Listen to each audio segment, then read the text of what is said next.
मैं घोषणा करता हूं, हम लोग मध्यकालीन भारत के रहस्यवादी आंदोलन, भक्ति आंदोलन को देख चुके थे कल, और आज सूफी आंदोलन को देखेंगे। बहुत बड़ी कक्षा नहीं है भक्ति आंदोलन की तरह, लेकिन महत्वपूर्ण जरूर है। थोड़ा सा बेसिक कॉन्सेप्ट को जानना है, चिश्ती सुहरावर्दी संतों की श्रृंखला को पहचानना है और उनके द्वारा किए गए कार्य का जो योगदान है या कार्य है उसको हमें देख लेना है। और छोटे छोटे कुछ शब्दावली हैं, उसके बाद आपकी ये सूफी आंदोलन समाप्त हो जाएंगे। तो स्टार्ट करना हम चाहेंगे सूफी आंदोलन, लिखेंगे सूफीज्म, सूफीज्म, सूफी आंदोलन, सूफी आंदोलन। कल जैसे पढ़े थे कि हिंदू धर्म के भीतर रहस्यवादी धारा का जो विकास हुआ उसे हम क्या कहें, उसे हम कहें भक्ति। ठीक उसी तरह से इस्लाम के भीतर जिस रहस्यवादी धारा का विकास हुआ उसको हम लोग क्या कहेंगे, सूफी। तो लिखेंगे इस्लाम के भीतर, इस्लाम के भीतर जिस रहस्यवादी धारा का विकास हुआ,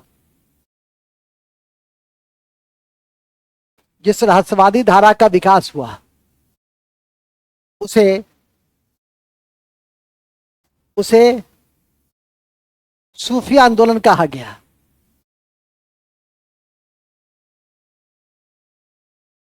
उसे सूफी आंदोलन के नाम से जाना गया। किस नाम से जानते हैं उसको? सूफी आंदोलन के नाम से जानते हैं, सूफीज। ठीक है, सूफी आंदोलन या सूफीवाद इस्लाम के भीतर के भीतर यह एक रहस्यवादी धारा है। रहस्यवादी धारा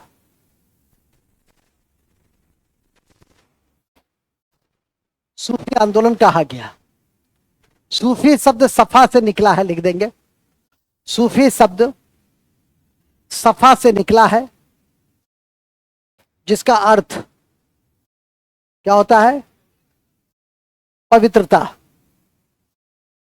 जिसका अर्थ पवित्रता होता है, पवित्रता होती है। ठीक है, जिसका अर्थ पवित्रता होती है।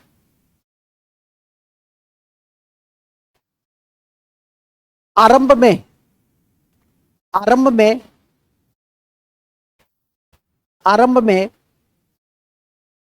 रूढ़िवादी तत्वों का, इस्लाम के रूढ़िवादी तत्वों के द्वारा, इस्लाम के रूढ़िवादी मतलब ऑर्थोडॉक्स तत्वों के द्वारा इसका विरोध किया गया, इसका विरोध किया गया, इसका विरोध किया गया। और इसी कड़ी में एक सूफी संत या सूफीवाद का समर्थक, इसी कड़ी में सूफीवाद का समर्थक मंसूर की हत्या कर दी। मंसूर की हत्या कर दी, मंसूर की हत्या कर दी। दो नाम एनसीईआरटी ने लिखा है। जो आरंभिक सूफीज्म को बिलीव करता था और अपने रहस्यवादी विचारों को फैलाता था, उसमें एक महिला सूफीज्म थी जिसका नाम था रबिया, और एक पुरुष था जिसका नाम था मंसूर। रबिया 8वीं सदी में थी, मंसूर 10वीं सदी में था। मंसूर की हत्या कर दी गई क्योंकि इस्लाम के जो ऑर्थोडॉक्स विचारधारक थे वो इस उदारवादी विचारधारा को बिलीव नहीं करता था, लेकिन उदारवादी विचारधारा मंसूर की हत्या करने के बावजूद जो है वो फैलता गया फैलता गया। तो स्वाभाविक है। तो ये रबिया और मंसूर, ये दो आरंभिक हस्ताक्षर हैं किस आंदोलन से जुड़ा हुआ? सूफी आंदोलन से जुड़ा हुआ। वहां नोट में लिख दीजिए, 8वीं सदी में रबिया सूफी की विचारधारा को फैलाने के दिशा में बीजारोपण किया। 8वीं सदी में रबिया, 8वीं सदी में रबिया सूफी के विचारधारा को फैलाने का बीजारोपण किया, बीजारोपण किया। ठीक है।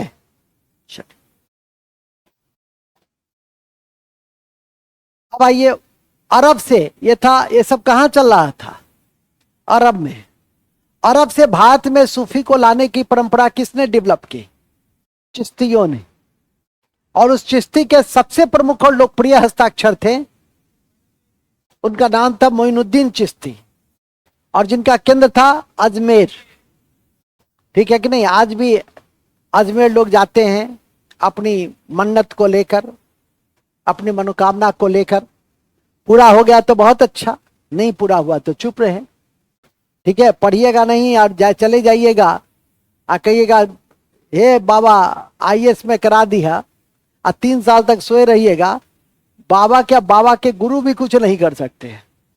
ठीक है कि नहीं? हम थे दिल्ली में, तो मेरे रूम के बगल में एक लड़का रहता था, बैग रखा और नहा धो करके चला गया अजमेर। 2 दिन के बाद आया, कहा कि भैया सो कह दिए हैं। सोता था 2 दिन खूब। आया तो एक तो 2 दिन यात्रा से आया था, उस समय यात्रा कठिन होती थी। अब ना रेल वगैरह 24 घंटा में दिल्ली लोग पहुंच जाता है, 15 घंटा में पहुंच जाता है। तब के क्या कह दिए हैं कि अगले बार जो हो जाएगा आईएएस में तो आएंगे, तो उसका हम मुंह देखें। ठीक है कि नहीं? हम कहे बाबू अभी तो तुम पढ़ना भी नहीं शुरू किया है, अगले ही बार का तुम सोच लिया है। रियलिस्टिक बनो। ठीक है, भगवान सब रहते हैं, बाबा भगवान सब है, लेकिन पहले कर्म, वो सब कैटलिस्ट के रूप में। ये नहीं कि तुम सोए रहोगे या करा देंगे, तो ये सब नहीं होता है। कर्म प्रधान बनो, मूल बिंदु पे आ जाओ। तो मूल बिंदु क्या है? मोइनुद्दीन चिश्ती। पहला बिंदु क्या है? तो लिखिए, अरब से भारत में,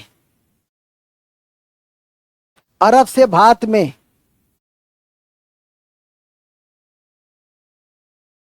अरब से भारत में आंदोलन लाने का श्रेय, आंदोलन लाने का श्रेय चिश्ती सिलसिला के संस्थापक, चिश्ती सिलसिला के संस्थापक, चिश्ती सिलसिला के संस्थापक मोइनुद्दीन चिश्ती को जाता है, मोइनुद्दीन चिश्ती को जाता है, मोइनुद्दीन चिश्ती को जाता है। अच्छा, जितना सूफी संत पढ़िएगा ना, किस सिलसिला का है और कहाँ है, और कोई काम हम किया रचना वगैरह की, बस उसको याद रखिएगा। इतना ही याद रखना है, अब बहुत ज्यादा नहीं। 6-7 संत को ध्यान रख लीजिए, काफी है। ठीक है कि नहीं? अभी वो बच्चे पूछिए हमसे कि सर बीच में जाने दीजिएगा। हम कहे क्या बात है? तो परीक्षा में, परीक्षा है कि क्या है पता नहीं। हम कहे अरे यार छोटी सी तो कक्षा है, वो तो हमारा एचएम कार्यक्रम नहीं अभी रहता तो हम खत्म करके ही निकलते हैं। नहीं, चूंकि एचएम कार्यक्रम में जाना जरूरी था, इसीलिए मैं निकल गया। मूल बिंदु पे आ जाइए। तो इसीलिए ये तो यही 6 संतों का, 7 संतों का आपका ये आंदोलन है। भक्ति में क्या है? भक्ति काफी विस्तृत है। दक्षिण भारत में अलग था, उत्तर भारत में अलग था, कई धाराएं थी, कई शाखाएं थी। महाराष्ट्र में अलग था, आंचलिक अलग है। आंचलिक को तो बताया भी नहीं, दादू दयाल इस सबको, निफक इस सबको तो मैं बताया भी नहीं। ठीक है कि नहीं? वो सब तो आप, ऋषि आंदोलन था कश्मीर में नूरुद्दीन के द्वारा, वो सब ऐसे भी समयांतराल पढ़ते रहते हैं। मूल बिंदु पे आ जाइए। लेकिन ये तो 6-7 संतों का, कौन? मोइनुद्दीन चिश्ती, बाबा फरीद, निजामुद्दीन औलिया। ठीक है, यही सब तो, यही सब चर्चित है। जब भी पूछेगा तो सबसे पहले यही पूछेगा। तो लिखेंगे मोइनुद्दीन चिश्ती 1192 में भारत आए, अजमेर में बस गए। 1192 में भारत आए, अजमेर में बस गए। अजमेर में बस गए जहां इनका खानका है। भारत आए और अजमेर में बस गए जहां इनका खानका बनाया गया, जहां इनका खानकाह बनाया गया। तो खानकाह क्या होता है इस सूफीवाद में? आश्रम। खानकाह क्या होता है? ठीक है कि नहीं? खानकाह होता है आश्रम। सूफी में पीर और मुरीद का बड़ा स्थान है। पीर मतलब गुरु, बाबा, ठीक है। अब मुरीद मतलब शिष्य, ठीक है, चेला। जो कहेंगे गुरु जी, शिष्य जी वही कहेंगे। गलत भी कर रहे हैं तो शिष्य गुरु के साथ है। तो बात समझ में आ गई कि नहीं? इतना महत्व है इसका। तो कभी कभी सूफीवाद के विषय में सत्य पर विचार करें तो देगा, बड़ी परीक्षा सब दीजिएगा तो देगा कि पीर और मुरीद के ऊपर महत्ता थी, या पीर मुरीद के महत्ता पे बल दिया गया, महत्ता पे बल दिया गया। दूसरा, खानकाह आश्रम था। तीसरा, यह इस्लाम के बेसिक सिद्धांतों में विश्वास करते थे। तीनों सही है। ऐसा नहीं कि इस्लाम कुरान में इनको अविश्वास था। कुरान तो सभी रहस्यवादियों के लिए, इस्लाम के सभी रहस्यवादियों के लिए मूल ग्रंथ था। यदि आप ढंग से पढ़िएगा सूफीवाद को तो एनसीईआरटी को, सूफीवाद छोड़ना, एनसीईआरटी को ही पढ़ोगे तो उसमें लिखा है कि कुरान मूल ग्रंथ था किसी भी रहस्यवादियों को अपने विचारधारा को बढ़ाने का। ठीक है कि नहीं? अब कुरान का इंटरप्रिटेशन अलग अलग ढंग से लोग करते हैं तो अलग चीज है। ठीक है कि नहीं? मूल बिंदु पे आ जाइएगा। एक मिनट। जी संजीव, प्रणाम प्रणाम, क्या हाल है? जब तक तुम्हारी तैयारी हो जाएगी। अब तुम्हारे डीओ साहब से ही बात हुई है मेरी, डिप्टी डायरेक्टर साहब भी बात किए हैं। सभी ने आग्रह किया है कि विलंब से ही आने के। 12 बजे तब तो फिर आते हैं, 12 बजे तक आधा घंटे। ठीक, सबको बैठाओ, उठाओ।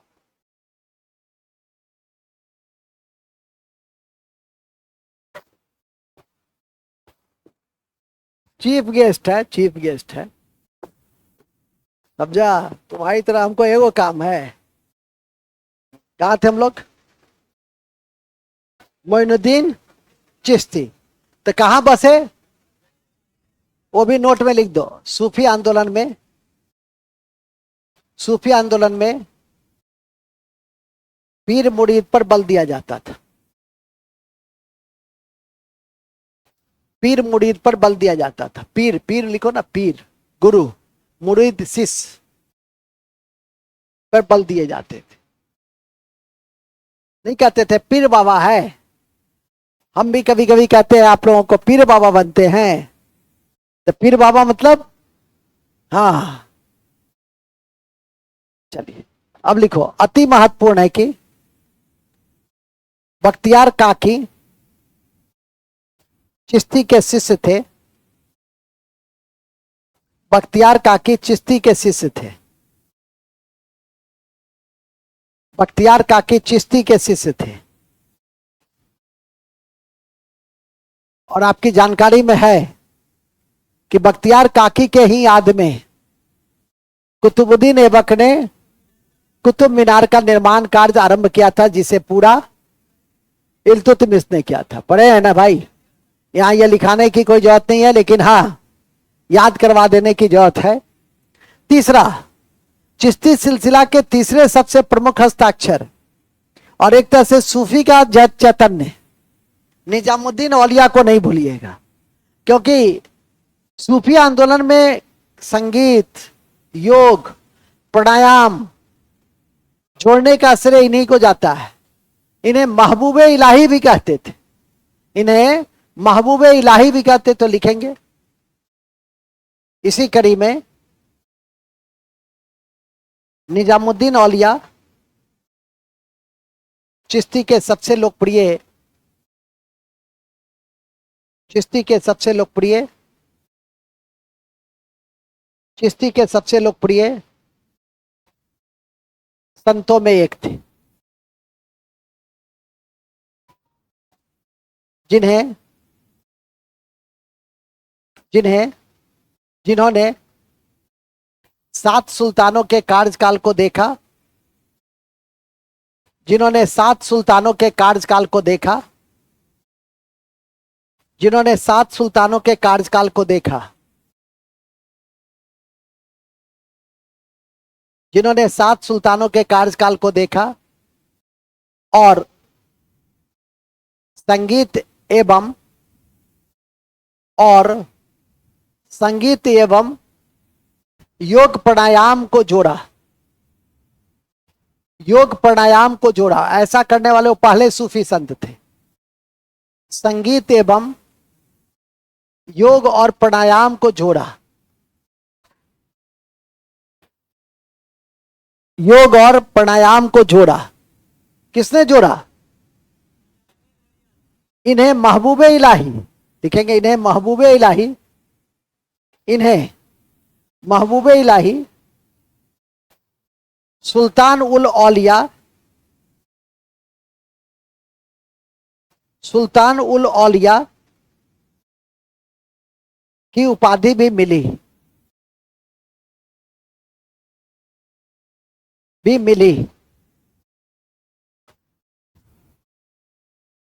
सुल्तान औलिया की उपाधि भी मिली। याद रहे कि निजामुद्दीन औलिया के शिष्य अमीर खुसरो थे। निजामुद्दीन, याद रहे, सबका शिष्य था इसमें। निजामुद्दीन औलिया के शिष्य सब एक पर एक था। मोइनुद्दीन से आगे था काकी, काकी से आगे थे निजामुद्दीन औलिया, निजामुद्दीन औलिया से आगे कौन थे? अमीर खुसरो। सब एक पर एक था, माने गुरु तो गुरु, पीर तो पीर, मुरीद भी वैसा ही था। अमीर खुसरो थे जिन्हें निजामुद्दीन ने तुर्के अल्लाह की उपाधि दी, जिन्हें निजामुद्दीन ने तुर्के अल्लाह की उपाधि दी, तुर्के अल्लाह की उपाधि दी। इनका खानकाह दिल्ली में था। किनका? निजामुद्दीन औलिया का खानकाह दिल्ली में था। कौन थे? दिल्ली में थे। नोट में लिख दो, काकी के एक प्रमुख मुरीद, बख्तियार काकी के एक प्रमुख मुरीद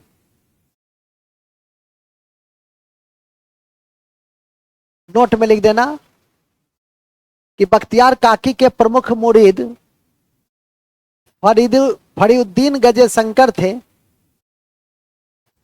फरीउद्दीन गजे शंकर थे। फरीउद्दीन गजे शंकर थे, जिनका केंद्र हांसी और अजोधन में था। जिनके केंद्र कहां था? हांसी और अजोधन। निजामुद्दीन औलिया का कहां था? दिल्ली। काकी का कहां था? दिल्ली। मोइनुद्दीन चिश्ती का कहां था? अजमेर। मतलब सबका केंद्र को याद रख लेना है। फजे गजे शंकर का कहां था? अजोधन और हांसी, हरियाणा में था। और फजे गजे शंकर जो थे उनके कुछ छंद आदि ग्रंथ में भी मिलते हैं। तो कल भी बता रहे थे कि आदि ग्रंथ में नामदेव का और गजे शंकर का, बाबा फरीद उसको कहते थे, बाबा फरीद के कुछ छंद प्राप्त होते हैं। तो ये दोनों याद रखिएगा पुनः पुनः। तो लिखिएगा, गजे शंकर के कुछ छंद आदि ग्रंथ में भी शामिल किया गया, आदि ग्रंथ में भी शामिल किया गया।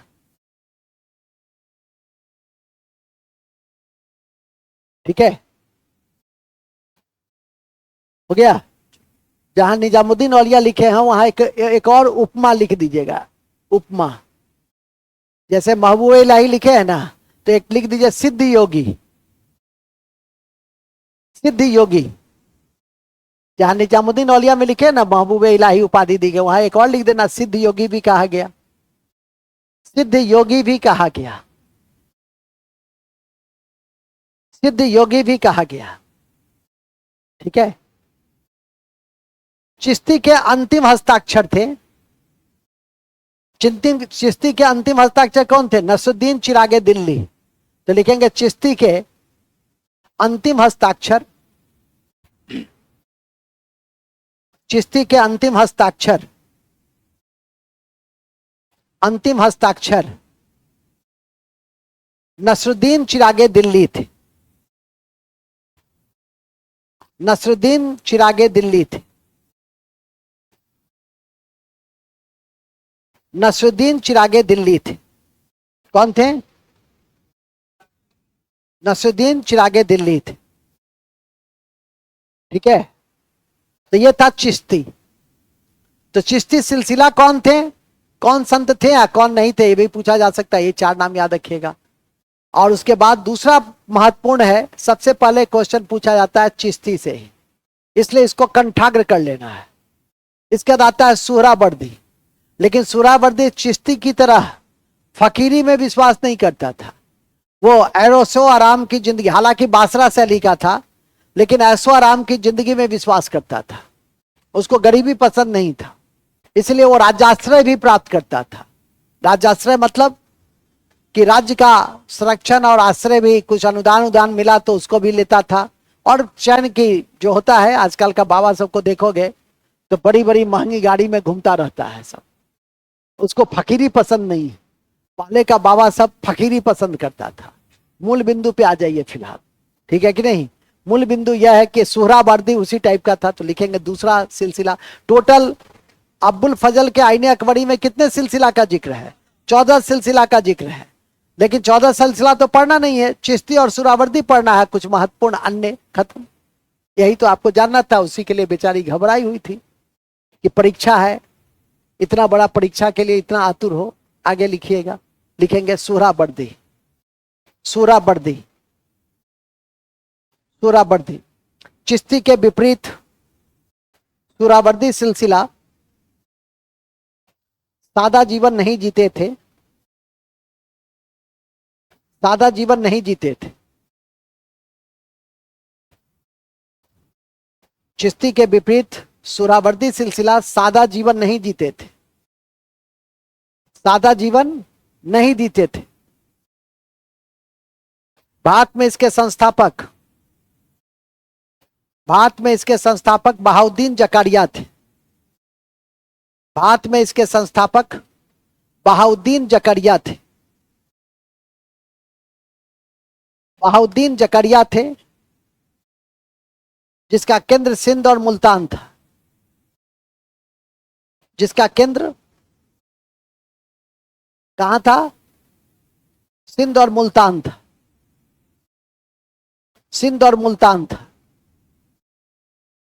सिंध और मुल्तान था।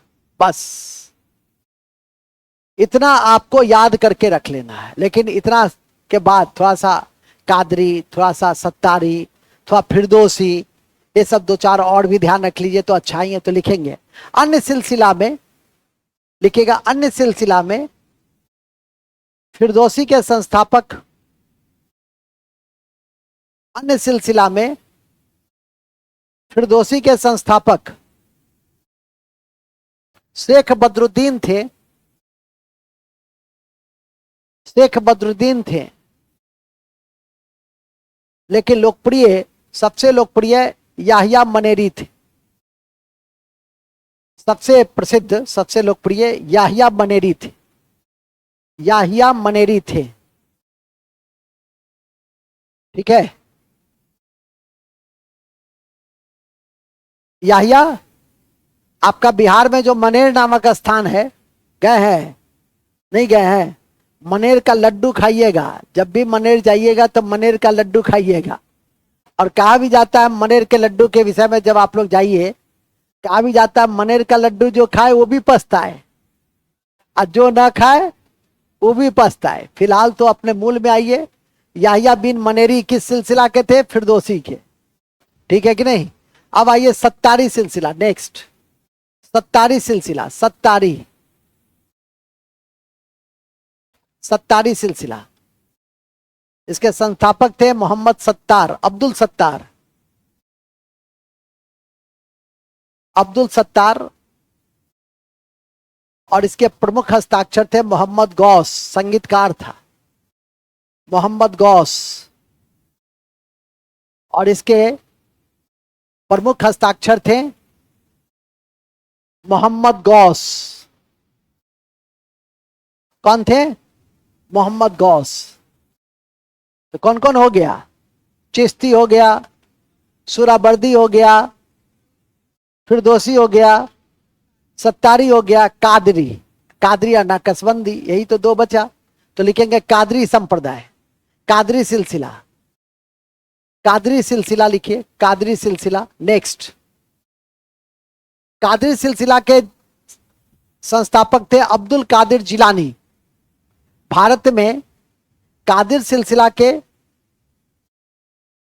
कौन थे? अब्दुल कादिर जिलानी, अब्दुल कादिर जिलानी, अब्दुल कादिर जिलानी। और इसके प्रमुख कौन थे? और मियां मीर। तो लिखेंगे इसके प्रमुख संतों में मियां मीर थे, मियां मीर थे। कौन थे? लास्ट, नक्शबंदी सिलसिला, नक्शबंदी सिलसिला। पढ़े होंगे अकबर के समय में नक्शबंदी सिलसिला का एक सरहिंदी नामक संत था जिसने विरोध किया था। तो नक्शबंदी का संस्थापक था बाकी बिल्ला। पहले तो ये लिखो, बाकी बिल्ला। संस्थापक कौन थे? टिक लगा लेना उस पर, टिक लगा लीजिए। चिश्ती और सुहरावर्दी के बाद संस्थापक में सबसे महत्वपूर्ण कोई संस्थापक है तो कौन है? बाकी बिल्ला नक्शबंदी। और इसके प्रमुख हस्ताक्षर थे, अभी बताए थे, शेख अहमद सरहिंदी। तो लिखेंगे इसके अन्य प्रमुख संत थे, इसके अन्य प्रमुख संत थे कौन? शेख अहमद सरहिंदी, शेख अहमद सरहिंदी।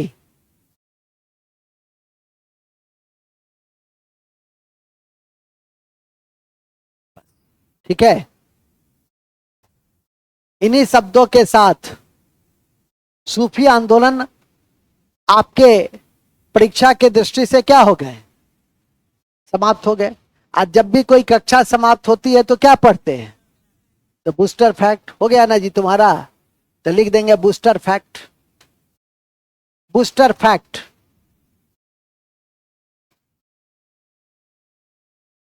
सबसे पहला बूस्टर फैक्ट है, रोशनियाई सिलसिले के संस्थापक, रोशनियाई सिलसिले के संस्थापक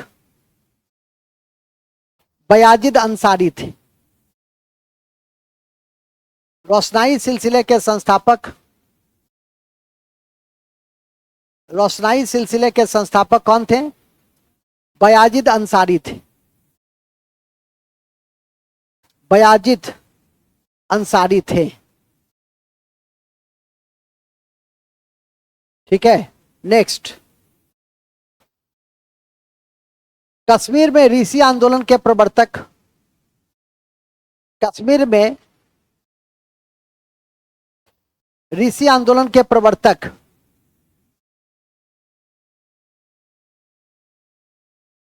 के प्रवर्तक के प्रवर्तक शेख नूरुद्दीन थे, शेख नूरुद्दीन थे, शेख नूरुद्दीन थे। कौन थे? शेख नूरुद्दीन थे। समा, सूफी आंदोलन में समा का संबंध संगीत से था।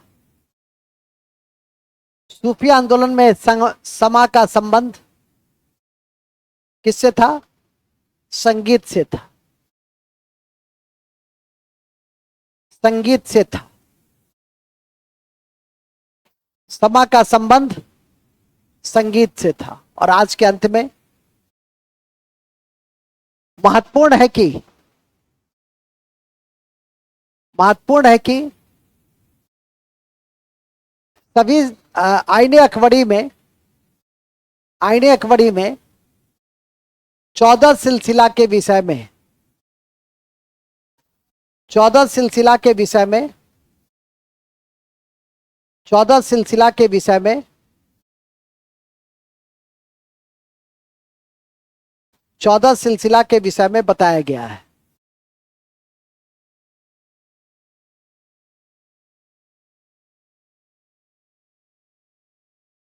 चौदह सिलसिला के विषय में बताया गया है।